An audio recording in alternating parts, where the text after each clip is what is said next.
noite a todos. Boa noite, doutor Igor.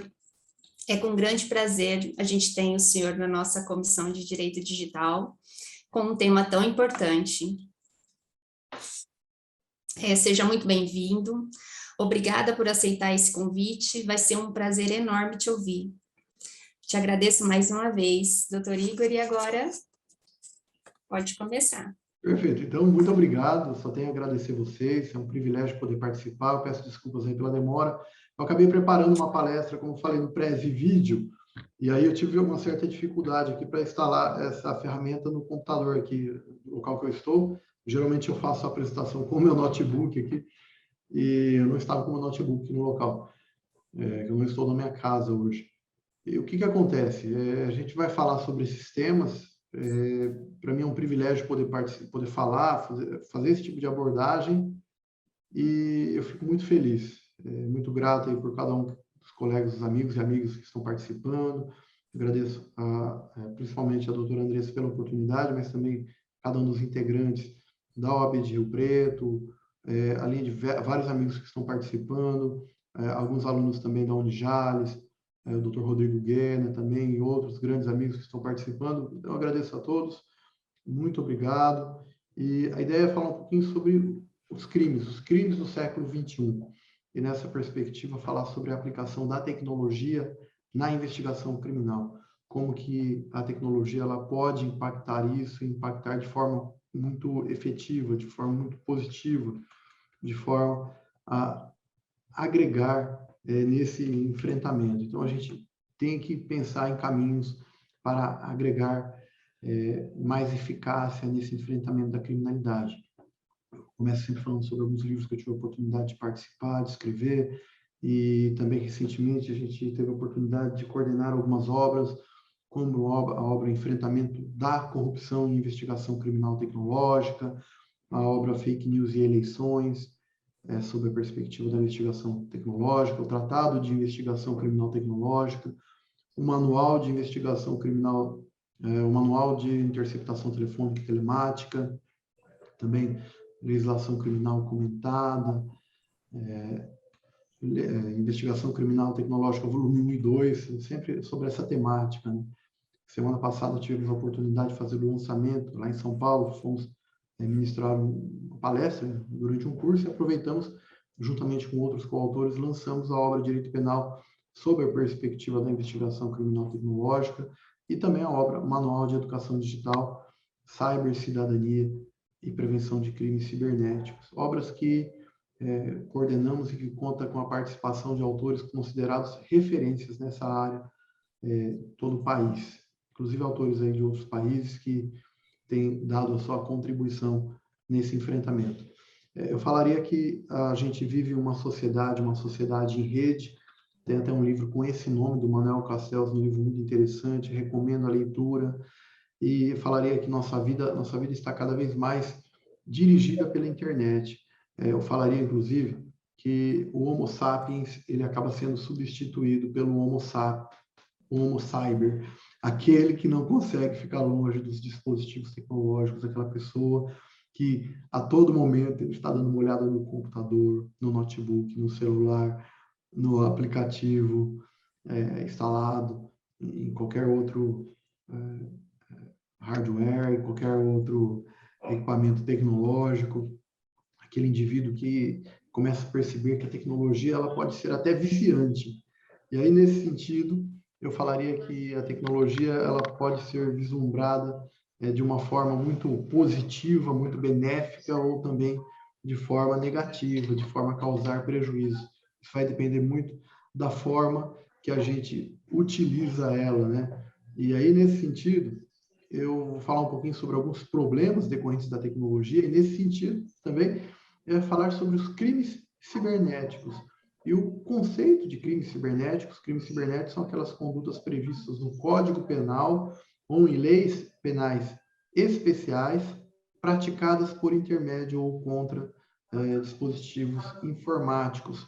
Na verdade, a ideia essencial é sempre que um dispositivo informático é utilizado para praticar um crime, estaríamos diante de um crime cibernético. Essa é a ideia Esse foi o conceito que eu apresentei junto com o delegado Emerson Vente, quando escrevemos o livro sobre crimes cibernéticos, cuja primeira edição saiu em 2010.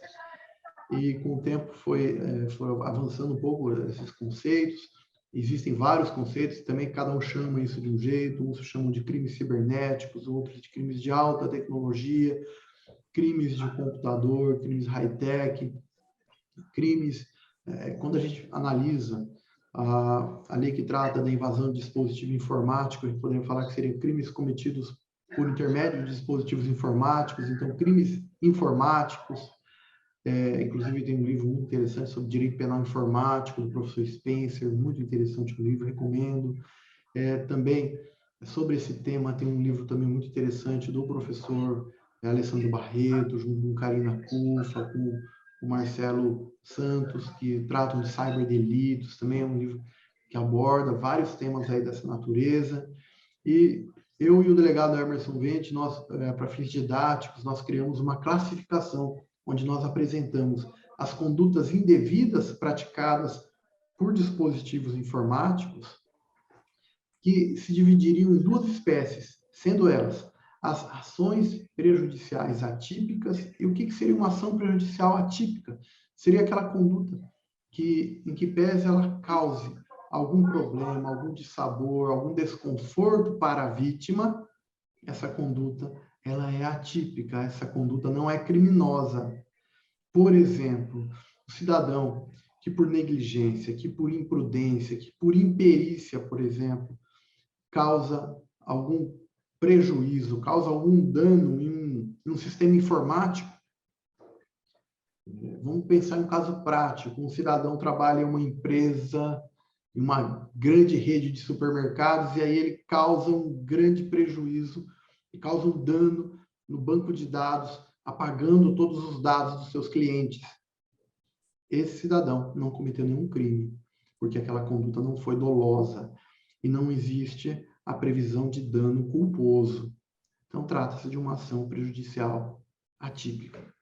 Temos também os crimes cibernéticos, anteriormente conceituados, que podem ser classificados em crimes cibernéticos abertos, que são aqueles crimes que podem ser praticados da forma tradicional ou da forma tecnológica, ou por intermédio de um dispositivo informático, como o tráfico de drogas, que o cidadão pode oferecer uma substância proibida, uma substância que cause dependência, que seja considerada droga por portaria do Ministério da Saúde. Ele oferece isso, e aí o que acontece? Ele oferece esse produto, ele oferece e comete esse crime na casa dele, vendendo na casa dele, ou vendendo pelo Facebook, ou fazendo um delivery, como tivemos um caso recente, que eles foram presos, eles vendiam pelo WhatsApp. Esses seriam crimes cibernéticos abertos, e temos crimes exclusivamente cibernéticos, aqueles crimes que somente podem ser praticados por intermédio de meios eletrônicos, como, por exemplo, o crime de invasão de dispositivo informático, que está previsto no artigo 154A do Código Penal. Um outro ponto também muito interessante, sempre que estamos diante de uma fraude eletrônica, e com a pandemia se percebe um incremento gigantesco das fraudes eletrônicas, geralmente ocorre o chamado phishing. Phishing seria a pescaria virtual das informações das vítimas. Então, o phishing é a pescaria virtual das informações das vítimas. É gerar na vítima a possibilidade de fazer com que ela ofereça determinadas informações.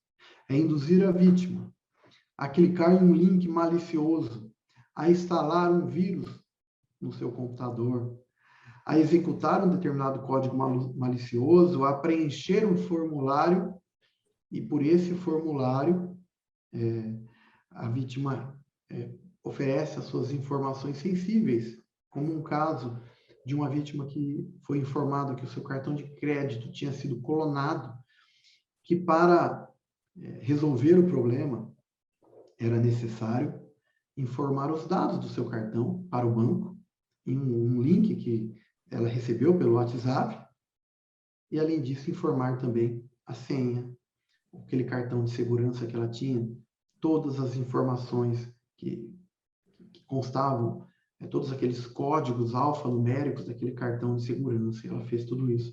Ela preencheu achando que ela estava preenchendo tudo isso no site oficial daquele banco. E era uma fraude.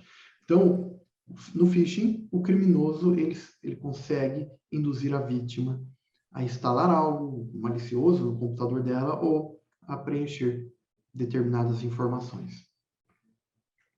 Mas como que o criminoso vai fazer isso? Ele vai fazer isso pela chamada engenharia social. Ele vai utilizar um conjunto de estratégias que se baseiam no convencimento, e isso tem 3 aspectos, eu vou falar rapidamente, que a gente está só introduzindo os temas, e sempre que eu falo sobre esses temas eu gosto de falar sobre engenharia social, mas que a engenharia social ela se baseia na ancoragem. Então o criminoso usa o nome de uma empresa, uma instituição ou uma pessoa muito conhecida ou muito respeitada.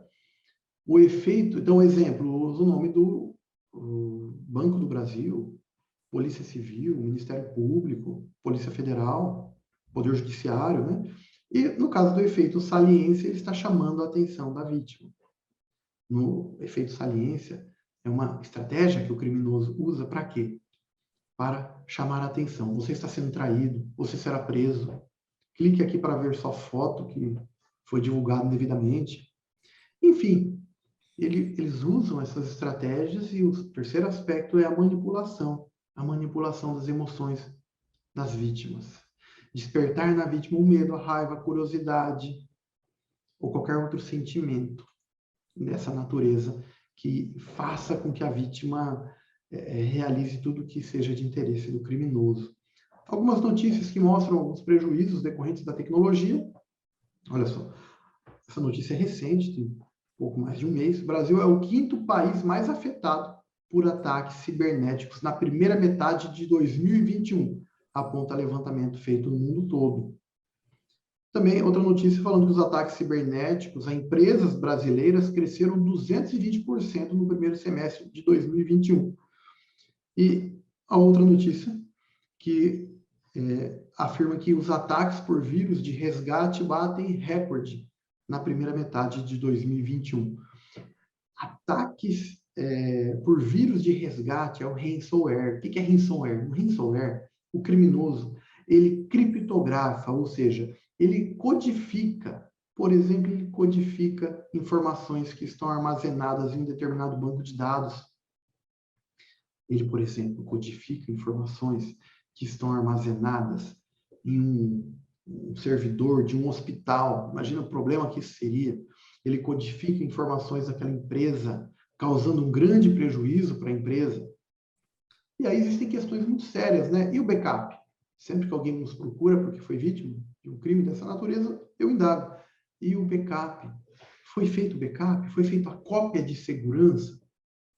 Muitos falam o seguinte, mas a cópia de segurança também, ela estava conectada, né? Aquele backup estava conectado e foi codificado, foi criptografado também. E aí, o que acontece, gente? Mas a gente tem que pensar na seguinte questão. É muito importante que a pessoa, que a empresa, que aquele órgão público, o órgão privado, tenha mais de um backup. É muito importante que isso seja feito, inclusive que tenha um backup móvel, tenha um backup em um determinado dispositivo, né? E tem um backup também na nuvem.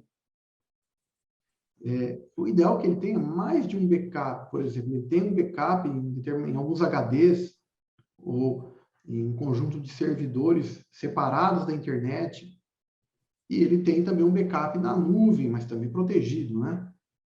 E tem um ponto importante, inclusive eu participei de um evento do Portal Migalhas na semana passada, junto com o Flávio Durso e com o Domingo Montanaro. O Domingo Montanaro abordou um ponto também importante, que o backup, se é um backup de uma empresa, principalmente, o empresário ele tem que saber o tempo que leva para recuperar as informações daquele backup. Porque muitas vezes aquelas informações, elas estão em um backup e o tempo para recuperar essas informações será muito elevado e isso vai causar um grande prejuízo para ele. Então, isso é também um problema muito sério. E tudo isso tem que ser pensado. Isso tem causado prejuízo para muitas pessoas, para muitas empresas. Outro problema que também é muito comum, golpes pelo WhatsApp. Cuidado com seus perfis, com suas contas do WhatsApp. Recentemente eu fiz uma cartilha, até está no meu site, disponível, basta vocês clicarem em material gratuito, onde apontamos algumas orientações sobre a utilização segura do WhatsApp. E aí apresentamos algumas dicas para prevenir esse tipo de problema. Quando falamos em problemas relacionados com o WhatsApp, eu abordaria essencialmente os principais problemas. Primeiro, SIM swap. O que é um SIM swap? No SIM swap, o criminoso ele clona, ele consegue, na verdade, clonar nem é um termo técnico, adequadamente falando. Mas o que o criminoso faz? Ele desabilita o SIM card do telefone da vítima e passa a usar no telefone dele aquele número. Então, por exemplo, ele vai até uma loja de uma operadora de telefonia.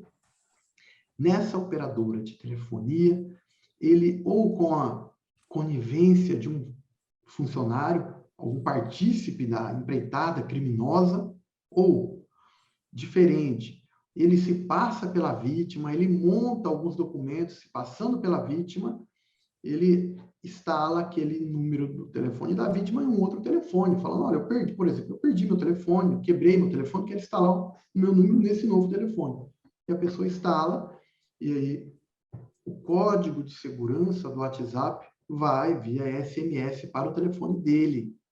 E aí ele passa a utilizar o WhatsApp da vítima. Porém, se a vítima realizou a dupla verificação, a chamada verificação em duas etapas, isso fica mais difícil. E aí já existe outro tipo de fraude, porque o criminoso começou a perceber que muito mais fácil do que fazer o SIM swap, obter um número de telefone da vítima e usar, seria convencer a vítima a informar aquele código de segurança do WhatsApp que ela recebe via SMS, via torpedo, no telefone dela. E aí o que aconteceu? O criminoso passou a inventar histórias as mais variadas para convencer as vítimas a informar esse código. Então o criminoso entra em contato com a vítima, por exemplo, fica analisando quem faz publicações na OLX, na Web Motors, no Mercado Livre, observa o número de telefone lá e entra em contato. Olha, aqui é da OLX, eu preciso verificar os seus dados, então eu preciso que você informe um código que encaminharemos nos próximos minutos para o seu WhatsApp. A vítima acredita, informa para ele aquele código. Na verdade, quando ela faz isso, o WhatsApp dela para de funcionar e o WhatsApp do criminoso passa a funcionar com os dados da vítima, né? Ele passa a usar a conta do WhatsApp da vítima e passa a pedir dinheiro para a vítima, para os familiares e pessoas próximas àquela vítima.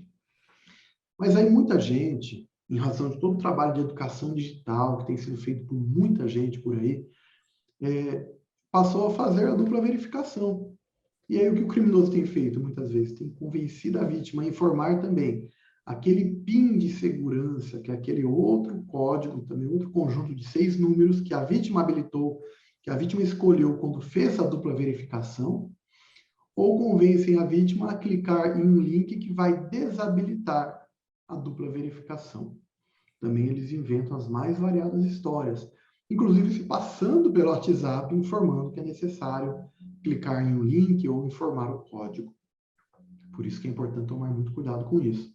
Nunca informar nenhum código para o criminoso e ter sempre feita a dupla verificação, a verificação em 2 etapas. Um outro ponto também que consideramos muito relevante é que seja feito o seguinte, que seja feito um outro aspecto aí, que é realizar um outro golpe que também tem sido muito comum, é o golpe do avatar do WhatsApp, ou o golpe da foto de perfil do WhatsApp. Nesse caso, é uma fraude que para o criminoso acaba sendo ainda mais fácil, porque o que o criminoso faz? ele, em posse da foto da vítima, ele entra em contato com seus familiares. Imagina, ele usa a foto da vítima, entra em contato com o pai, com a mãe, com o irmão, com o colega de trabalho, com o vizinho, afirma que mudou o número de telefone ou que comprou esse novo número, começa a conversar, às vezes até manda umas fotos. Olha, lembra essa foto, por exemplo? Que foto, inclusive, que ele pegou em redes sociais da vítima. Depois ele pede dinheiro, ou pede para pagar um boleto, ou fala que o telefone antigo caiu na água, ou que foi bloqueado. Ele inventa qualquer história e fala, olha, você pode pagar esse boleto?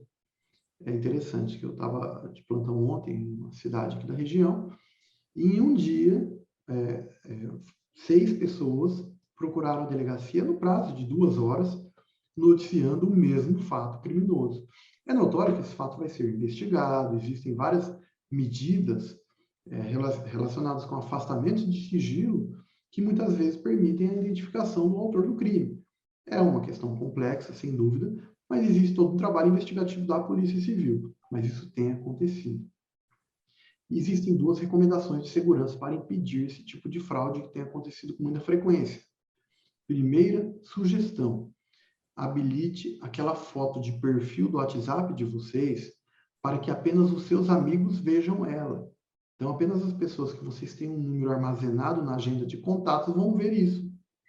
E qual é a segunda sugestão? Mantenham os seus perfis nas redes sociais, Facebook, Instagram, LinkedIn, as fotos e as publicações, vídeos, fotos, tudo mais, visíveis apenas para seus amigos também. Porque muitas vezes o criminoso utiliza dessas informações, dessas fotos, para saber da sua rotina, o que você gosta de fazer, quem são seus contatos, quem são seus familiares. Ele utiliza as suas fotos publicadas para pegar essas fotos e colocar como foto de perfil. Então, é importante conter ao máximo a difusão das suas informações na internet. E outro ponto também importante, orientar família e amigos a não enviarem dinheiro, a estabelecerem, inclusive, entre minha família, nós temos uma senha. Então, se a pessoa não falar essa senha, não é verdade. Nada que envolva transação financeira, né? Isso pode ser um caminho, estabelecer uma senha, ligar e ouvir a voz, ter a certeza que é aquela pessoa, porque muitas vezes é um criminoso. Os mais variados tipos de golpe, o golpe do boleto, né? Ataques hackers contra setores estratégicos, contra a infraestrutura crítica de um país, como, por exemplo, o setor energético do país, e outros setores estratégicos também. Isso é um problema, isso pode causar um desastre, isso pode ser muito sério também. Outra questão, e tem um caso interessante, um hacker, e na verdade foi um cracker, porque quem faz isso ele não é hacker, ele é cracker. Ele desviou, isso é uma notícia da semana passada, ele desviou 3 bilhões em criptomoedas. Agora vocês imaginam o que seriam 3 bilhões, né? Muito dinheiro. E isso, infelizmente, tem acontecido. Então, eles conseguem transferir uma grande quantidade de dinheiro. A vítima, muitas vezes, nem imagina que está ocorrendo. Nesse caso, o criminoso ele explorou uma determinada vulnerabilidade. Então, isso pode acontecer com qualquer pessoa. É por tudo isso que é importante adotar certas medidas de segurança, certas medidas que permitam prevenir qualquer fraude. A própria criptomoeda em si, ela representa um risco muito grande, né, para as pessoas que desejam investir e tudo mais, né? Muito cuidado com isso. Então, ransomware é um problema muito sério. Olha que interessante, uma família alugou um apartamento pelo Airbnb e descobriu que tinha uma câmera no apartamento, mas isso foi fora do Brasil, né? Se não foi no Brasil isso não aconteceria, né? O que vocês acham? Só que não, né? O casal de lua de mel foi, né, alugou um apartamento, foi em Santos, né? Foi em São Vicente, e aí o que aconteceu? Perceberam que no roteador havia instalado uma câmera IP que transmitia em tempo real tudo o que acontecia naquele ambiente. com certeza acabou por aí a lua de mel daquele casal.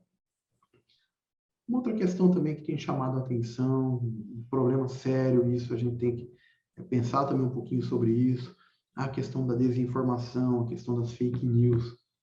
Isso é uma questão séria, todos nós somos formadores de opinião, todos nós temos que dar nossa parcela de contribuição nesse enfrentamento, temos que enfrentar as fake news. Eu tenho falado sempre, e recentemente participei de um evento com a doutora Ivana Davi, que é desembargadora do Tribunal de Justiça de São Paulo, e ela tem também todo um trabalho no enfrentamento das fake news, e temos falado sempre, fake news mata, e um exemplo disso, ela mata tanto no âmbito político, no âmbito da segurança, no âmbito da saúde e tudo mais, mas um exemplo disso, o caso da Fabiane, né, que esse caso ocorreu no Guarujá. Eles divulgaram um retrato falado de uma mulher que estaria sequestrando crianças, observaram uma pessoa parecida, acharam que fosse ela, a suposta sequestradora de crianças, não tinha nada a ver, passaram a agredir essa pessoa até que ela veio a óbito. Muito triste, mas é uma realidade, e isso não é um problema só do Brasil, né? A disseminação de desinformação, a disseminação de fatos que não são verdadeiros é um problema mundial. No caso desse jovem, ocorreu um fato interessante, que ele tirou uma foto, e essa foto, ele se apresentava no espelho com um iPad, e aí alteraram a foto, colocaram um colete à prova de balas, né?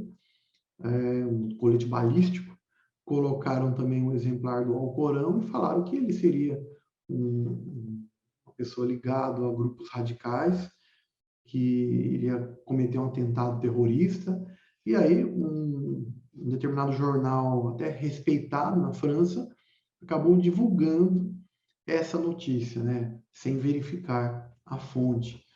É por isso que eu tenho falado sempre da importância de mecanismos de verificação de notícias, o tal de fact, ou melhor, empresas que verificam fatos, agências de verificação de fatos. E aí o que acontece? Qual que é a importância dessas empresas de verificação de fatos?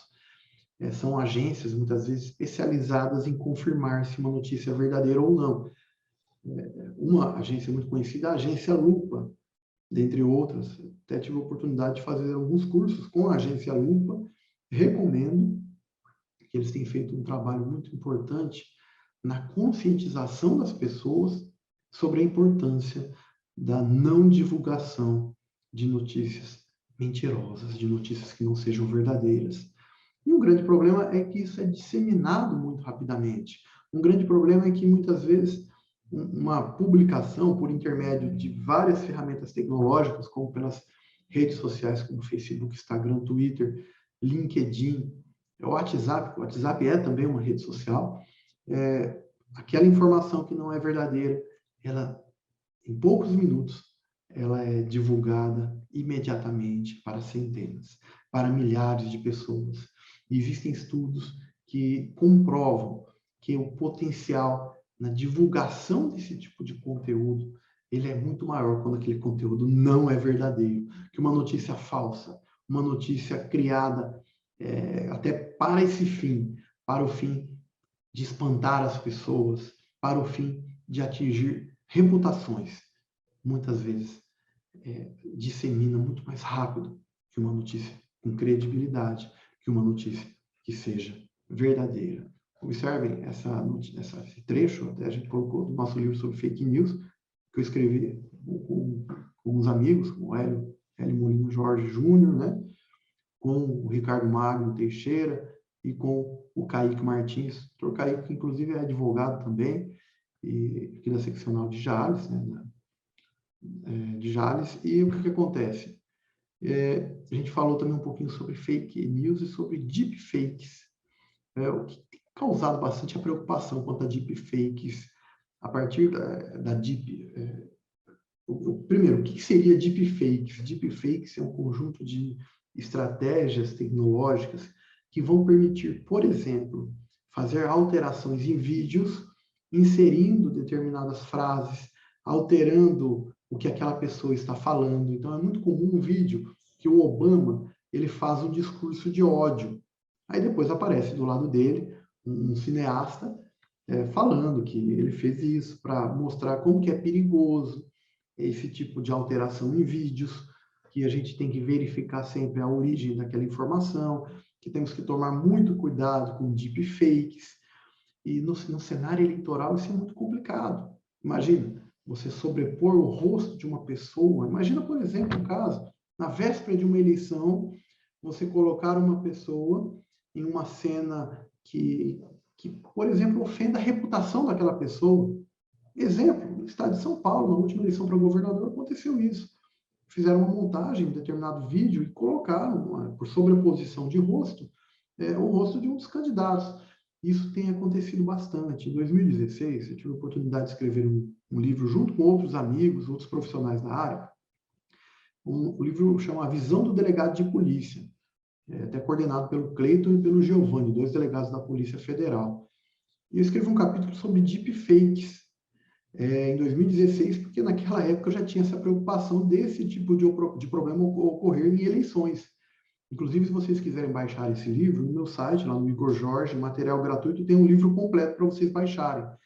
É o livro Fake News, A Visão do Delegado de Polícia. E é um livro de capa laranja, né? Que é um livro que eu também escrevi um capítulo com a doutora Ivana Davi, sobre agências de verificação de notícias, verificação de fatos. Mas esse livro, esse capítulo sobre verificação de fatos, ele é bem interessante, porque nos faz, sobre deepfakes, nos faz pensar sobre como que isso pode ser desastroso em uma determinada eleição, no cenário eleitoral. Então, é muito sério essa questão, isso tem chamado bastante a atenção das pessoas. Tem uma notícia da Stoic que aborda isso, como que é feito isso, como que eles, utilizando um vídeo de uma pessoa, eles colocam aquela pessoa fazendo qualquer discurso que eles quiserem, falando qualquer frase que seja de interesse de quem está montando aquele vídeo. Então, isso é muito importante, a gente pensar um pouco sobre isso. Mas também a tecnologia ela pode ser muito importante no enfrentamento de diversos crimes, inclusive nesses crimes que estão sendo praticados com maior frequência no período atual. Então, a tecnologia, ela muitas vezes, ela representa um aliado para o crime, mas também um importante aliado no enfrentamento da criminalidade. O caso da Marielle Franco, que pese algumas restrições à divulgação de certos procedimentos, né, em fontes abertas, em meios abertos, na grande mídia, demonstrou como que a tecnologia ela é importante em uma investigação criminal. O caso do Henri Borel, a mesma situação. Foi demonstrada a utilização de alguns softwares que são muito importantes na investigação criminal. Teve uma outra notícia também interessante, divulgada na mídia, que por uma foto conseguiram obter a impressão digital da pessoa, a partir daí identificar quem era aquela pessoa e responsabilizar criminalmente aquele indivíduo pela prática do tráfico de drogas sintéticas. A mineração de dados, a visualização de dados como um importante instrumento para antecipar determinados cenários. O reconhecimento facial, teve uma notícia que foi muito divulgada, isso foi um fato ocorrido na Bahia, que graças ao reconhecimento facial prenderam um autor de homicídio, e é interessante que esse autor do homicídio, ele não estava assim, com uma vestimenta muito convencional, né? Estava aí com o cabelo dele, não era bem o cabelo natural dele, mesmo assim, a tecnologia permitiu identificar que aquele indivíduo, ele era autor do crime de homicídio. Nesse caso, ele estava até armado, mas me parece que não foi bem essa arma utilizada no homicídio, né? Mas é isso, a utilização de algoritmos na antecipação de determinados cenários, as tecnologias vestíveis, que são um ponto também interessante, as câmeras corporais que estão sendo usadas por policiais. Isso a gente tem a impressão que talvez seja uma tendência no mundo todo para todos os policiais, independente da instituição que o policial pertença. Hoje existe toda uma tendência aí para a transparência, né? E para os meios até de assegurarem a legalidade do trabalho do policial e também assegurarem que aquele cidadão que sofre uma abordagem, por exemplo, ou que naquele local está ocorrendo mandado de busca e apreensão, que existem meios garantindo a legalidade, né? Ainda aí nesse sentido, os centros integrados de inteligência, que isso ocorre em alguns locais também, é uma tendência essa questão. E aí, como que tornar mais eficaz, então, a investigação criminal? Temos falado sempre sobre a importância da investigação criminal tecnológica. E a ideia de investigação criminal tecnológica é o conjunto de recursos e procedimentos baseados na utilização da tecnologia que vão proporcionar uma maior eficácia na investigação criminal. Então, isso envolve desde a inteligência cibernética. A inteligência cibernética envolve a antecipação de determinados cenários, ou seja, antecipar um cenário criminoso antes que ele ocorra, caso não seja possível impedir aquele cenário, oferecer uma resposta proativa àquele cenário, a extração de informações de dispositivos informáticos, a obtenção de informações oriundas de fontes abertas, as novas e as velhas modalidades de afastamento de sigilo. Hoje, uma realidade é que existe uma grande massa de dados obtidas durante uma investigação. Então, muitas vezes, utilizar recursos tecnológicos que analisem essa grande massa de dados, meios tecnológicos que permitam a análise desse conteúdo, a análise dos vínculos entre os investigados, que permitam, muitas vezes, obter informações que seriam impossíveis de ser obtidas de outras formas. E as fontes abertas representam um elemento muito importante. Tem um livro muito bom do delegado Emerson Vente com o delegado Alessandro Barreto sobre fontes abertas. Tenho sempre recomendado esse livro. Então, alguns meios também que serão mais acessíveis nos próximos anos. Por exemplo, um robô que faz abordagem vai ser uma tendência. Há alguns anos eu falava sobre drones, né? O drone utilizado para investigar pessoas ou até para o crime, né? Por criminosos, por terroristas. Hoje tudo isso já é uma realidade em muitos lugares. Isso vai se ampliar, inclusive robôs fazendo abordagens. Imagine vários equipamentos, um cão, por exemplo, um cão farejador em forma de robô, um escudo balístico que ele se transforma em uma parede, e vários recursos que existe uma tendência que isso cada vez mais vai ser utilizado.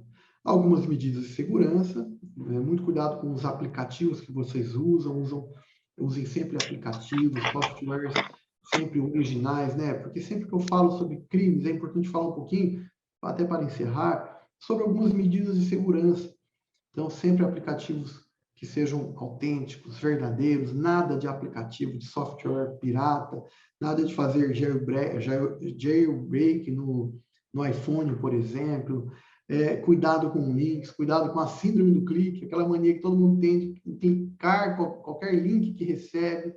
Tenha sempre um bom antivírus, um antivírus pago, um antivírus de boa qualidade, que vai servir como um anti-spyware, um anti-rootkit, vai evitar diversos problemas. Tenha também sempre, além das senhas, tenham boas senhas, então senhas que são alteradas com frequência, senhas, porque senha é igual a escova de dente, tem que alterar com frequência, e ninguém deve saber, né, qual é a sua. A escova de dente fica lá guardadinha, né? Você não leva aí pendurado na sua camiseta, né? No seu colar. Pô, eu levo minha escova de dente no meu colar, na minha gravata? Não. Então, tenha sempre uma boa senha, guarde bem essa senha, altere ela com frequência, utilize números, letras e caracteres especiais, faça também a verificação em 2 etapas, crie essa segunda camada de verificação, não apenas no WhatsApp, mas no seu e-mail, nas redes sociais que vocês tenham. Esse é um ponto muito importante também. A gente tem falado sempre que muita gente não tem feito a dupla verificação, ou tem achado que verificação em 2 etapas é um ponto que tem que ser feito, é um recurso que deve ser feito apenas no WhatsApp, e não faça em qualquer meio disponibilizado na internet. Redes sociais, e-mails, aplicativos de comunicação que também são redes sociais.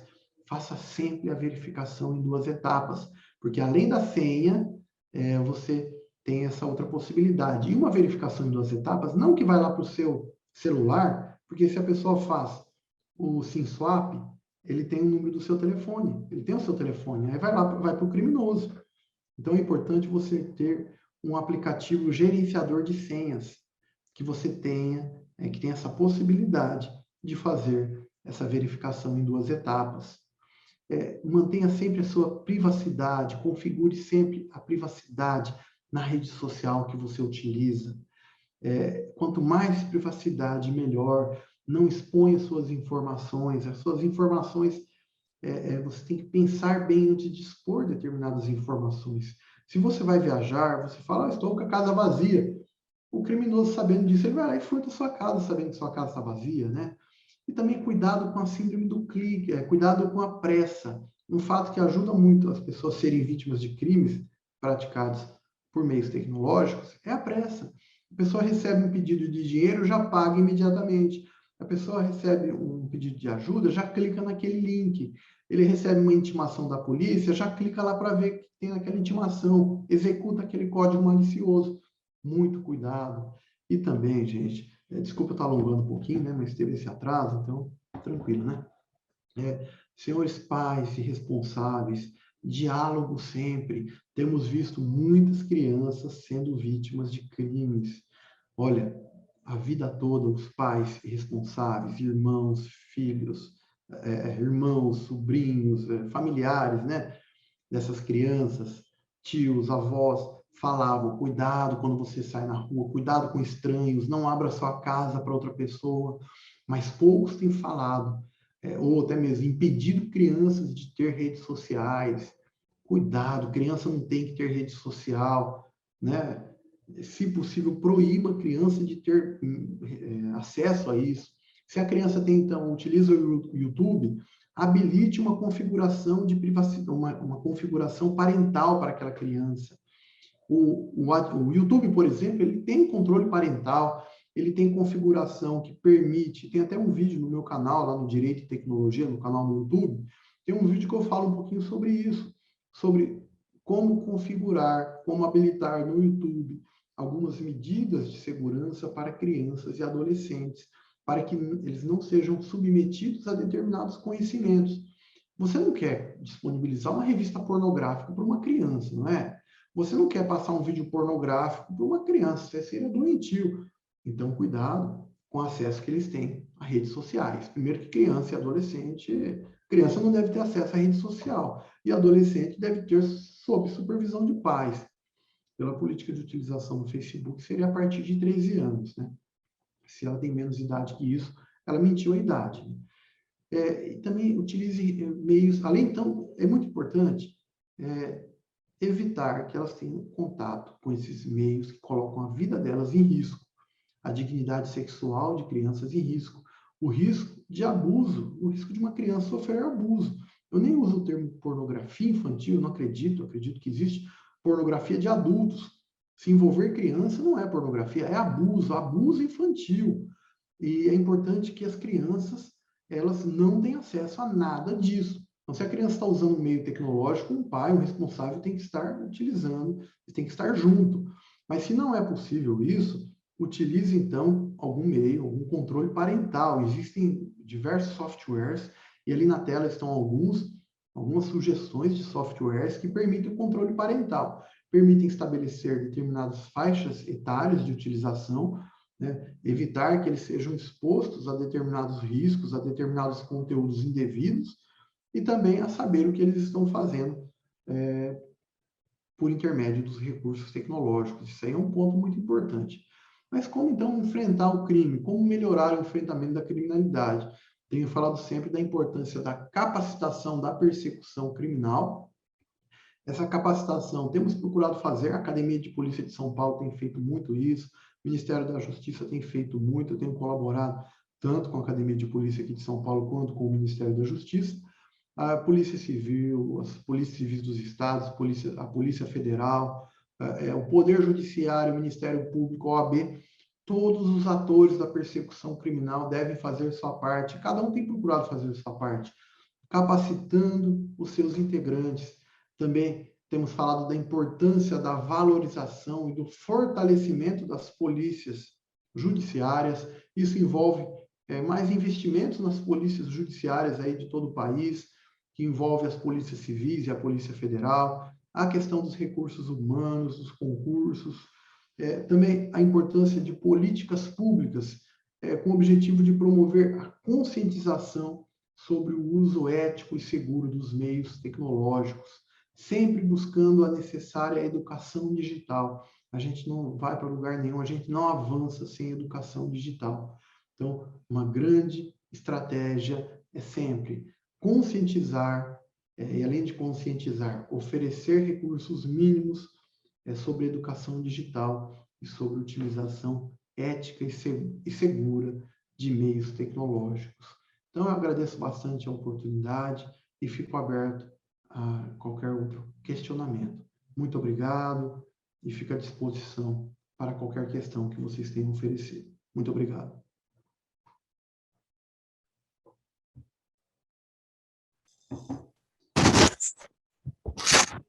Muito obrigada pela apresentação. Já nos conhecemos há alguns anos e sempre, as suas palestras são sempre brilhantes. Obrigada. E agora, as pessoas que tiverem alguma pergunta, fiquem à vontade. Eu tenho uma pergunta para fazer para o Dr. Igor. Tudo bem, doutor Fernando Martins, grande amigo também. Que prazer Joia. Prazer é todo nosso. A câmera está com a proteção aqui, não estava aparecendo. Mas o senhor falou bastante aí do deepfake, mostrou algumas tecnologias. Como que a perícia tem visto, a perícia forense tem visto os deepfake? Como é que isso tem surtido efeito? Tem dificuldade, não tem? Como é que é isso? Sim. Só aproveitando, agradecer a presença da doutora Vanessa Vitória, que está lá em Brasília, ela que é uma das coautoras, né, do livro Direito Penal sob a perspectiva da investigação criminal tecnológica, né? Também eu estou vendo que meu primo, né, o Paulo Freitas Júnior, meu primo também está aí, gratidão, um grande amigo e primo também, muito feliz, muito obrigado. Então, é muito interessante, muito pertinente aí seu comentário, doutor Fernando. O que acontece? Geralmente, uma perícia que envolve a deepfake, primeiro que o deepfake geralmente é feito para ofender alguém. Então, aquela pessoa que aparece ali, ele é vítima. Então, ele nem precisa ser submetido, aquele vídeo que ele aparece, nem precisa ser submetido tanto à questão da perícia, no geral, a gente tem exceções, mas no geral, ele acaba não sendo submetido à perícia, porque ele é uma vítima e o trabalho da polícia vai ser muito direcionado a identificar quem publicou aquele vídeo em um grupo do WhatsApp, um perfil do Facebook. Porém, em algumas situações, é importante que um vídeo, imagina, ele coloca o rosto de alguém abusando, cometendo um abuso de uma criança, o rosto de alguém com uma grande quantidade de drogas, o rosto de alguém matando outra pessoa, e tudo isso já aconteceu. Em alguns casos, no Brasil, outros casos fora do Brasil. Nesses casos, o perito ele tem meios tecnológicos que permitem realizar essa análise. Aquele vídeo ou aquela foto que sofreu adulteração, ela é submetida a determinados aplicativos que permitem identificar que foi submetido a uma adulteração. Por outro lado, já ocorreram casos também, e existem alguns sites, pesquisar sites que permitem analisar se é situação de deepfake, existem alguns sites que eles se prestam a isso também, a identificar se uma foto sofreu alteração ou se algum vídeo sofreu alteração. Então, muitas vezes, em fontes abertas, é possível submeter aquele vídeo, aquela foto, a uma determinada análise, e a partir dessa análise é possível comprovar que aquilo sofreu alteração, que aquele conteúdo não é verdadeiro. Então, isso tem acontecido, mas não é frequente, porque geralmente todo o trabalho investigativo é saber quem fez isso. E um ponto também importante, eu acho interessante falar, muita gente, até muitos policiais, às vezes indagam assim, mas eu quero saber quem que deu origem àquele vídeo, quem publicou pela primeira vez no WhatsApp aquele vídeo. Olha, é até mais importante que isso, é saber qualquer pessoa que publicou aquele conteúdo cometeu crime. Então, vamos imaginar, pessoa que mandou conteúdo íntimo da vítima. Existe previsão específica desse tipo de crime. A vítima aparece sem roupa, por exemplo, a pessoa manda em um grupo, manda um vídeo, manda foto. Cada pessoa que fez isso em um grupo ou uma outra rede social cometeu um crime, independente de quem iniciou isso, quem foi o primeiro a... se descobrir quem fez primeiramente isso, perfeito, mas cada pessoa que publicou esse tipo de conteúdo cometeu crime, e alguns crimes contra a honra, mesma situação, uma difamação, o pessoal coloca um vídeo aí que a pessoa aparece cometendo um crime, todo mundo que publicou comete crime. Inclusive tem decisão do Tribunal de Justiça de São Paulo, que até mesmo pessoas que comentaram publicações, que até mesmo compartilharam até seria óbvio, né? Compartilhar aquela publicação cometeria um crime. Mas, além disso, até pessoas que curtiram aquela publicação, em tese, cometeram também crimes. Então, isso também é um ponto bem interessante. Acho que também o doutor Gabriel, né? O Gabriel Mendonça Hernandes, também é um grande amigo, e agradeço aí também a sua participação, e acho que ele vai falar também. Doutor Igor, boa noite, parabéns pela palestra. Sempre um prazer recebê-lo em São José do Rio Preto, recebê-lo dentro da nossa comissão. Fui aluno do senhor na pós-graduação, me espelhei muito no trabalho do senhor. Hoje tenho o prazer de dizer que sou professor graças aos estudos que iniciei na pós com o senhor. E a minha pergunta, na verdade, né, não é nenhuma pergunta, nós costumamos dizer em sala de aula que existe um mito quando o assunto é polícia civil no Brasil como um todo, né? Principalmente para o aluno da graduação. E eu queria uma opinião do professor a respeito disso, né? A polícia nossa do estado de São Paulo, a polícia nossa do Brasil, ela possui estrutura hoje para lidar com esse tipo de crime, digamos assim? Qual que é a opinião do professor dentro dessa cultura, né? Desse mito que nós temos, né? É interessante, né? Eu, quando comecei a apresentar aula sobre esses temas, em 2008, 2009, antes disso eu apresentei algumas palestras, mas principalmente quando eu fui aprovado professor da Academia de Polícia aqui de São Paulo, em 2009, e depois aí, quando eu começo no Ministério da Justiça também, em 2014, a gente começa a ter contato com bastante gente aqui do estado de São Paulo, de outros estados. No início, isso era um desafio muito maior, assim, sabe? Eu falo que, assim, eu vou dar um exemplo. Olha, você vai em um local que tem uma pessoa sem vida, no caso de um homicídio, é importante tirar foto daquela pessoa para inserir no relatório de investigação, para você entender a dinâmica desse fato, para você entender o clima, para você fazer aquilo que aqui em São Paulo a gente chama de recognição visográfica do local do crime, que um delegado chamado Marco Antônio Desgualdo criou esse procedimento, e isso envolve tirar foto, enfim, e aí policiais falavam, de todo o país, eu não tenho nem máquina fotográfica, e naquela época não tinha muito negócio celular e tal, né? Então, eu não tenho nem máquina fotográfica, como que eu vou tirar foto? Nem eu tenho, nem na delegacia, enfim. Outros falavam, eu não tenho nem e-mail, como que eu vou investigar naquela Orkut, MSN, e-mail? Eu não tenho nem e-mail, como que eu vou investigar esse negócio? Só que isso foi evoluindo, sabe? Hoje, eu falo que estamos em um cenário interessante, porque em qualquer delegacia do estado de São Paulo, o fato vai ser investigado. É impossível colocar, não temos condições de investigar o fato. Isso não vai acontecer. E porque se acontece, isso geraria um certo problema. Então, isso não acontece.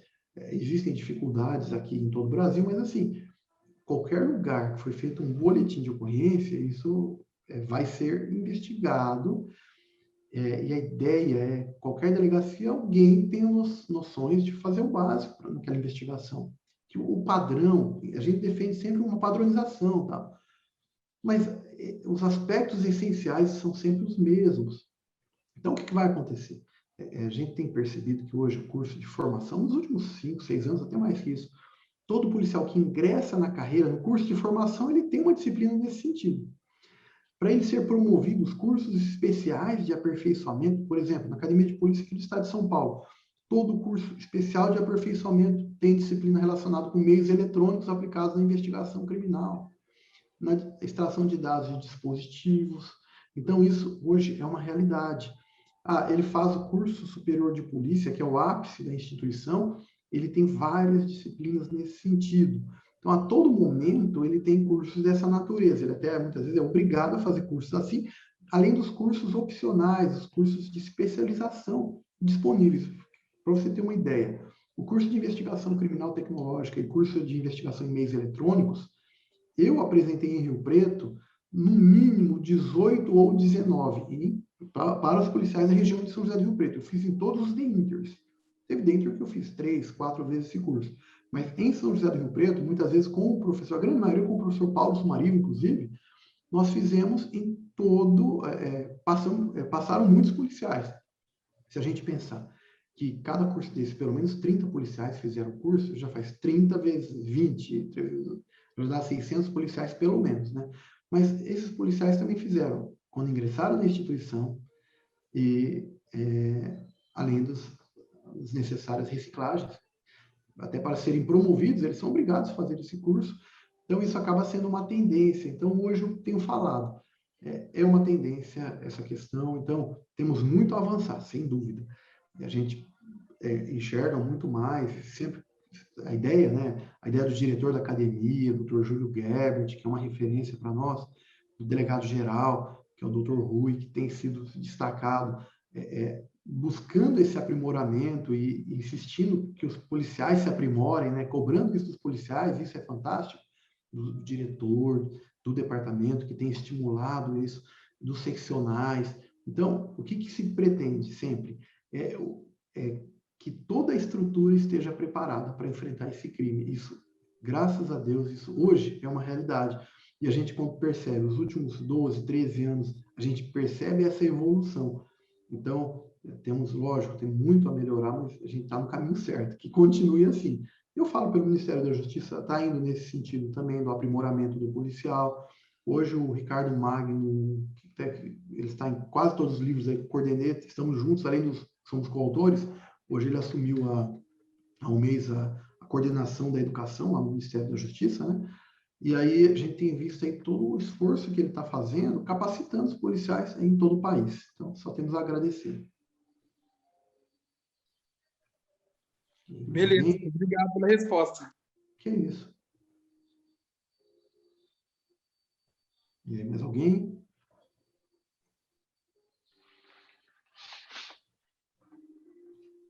Se alguém mais quiser falar, fico à disposição. Estou vendo que a doutora Camila Correia Barcelos, a doutora Camila também é uma das coautoras também do direito penal sob a perspectiva da investigação criminal tecnológica. Então, a gente teve a oportunidade aí de fazer esse livro ao lado desses profissionais, grandes amigos, profissionais. Doutora Mariana Machado também, que é delegada de polícia aqui na cidade de Jales, também é uma das coautoras. Inclusive, eu escrevi um livro com ela sobre a identificação de perfis falsos. A gente escreveu um capítulo no livro sobre como identificar perfil falso em crimes contra a dignidade sexual, que tem acontecido bastante, né, com bastante frequência, esse tipo de crime. Enfim, muito legal mesmo.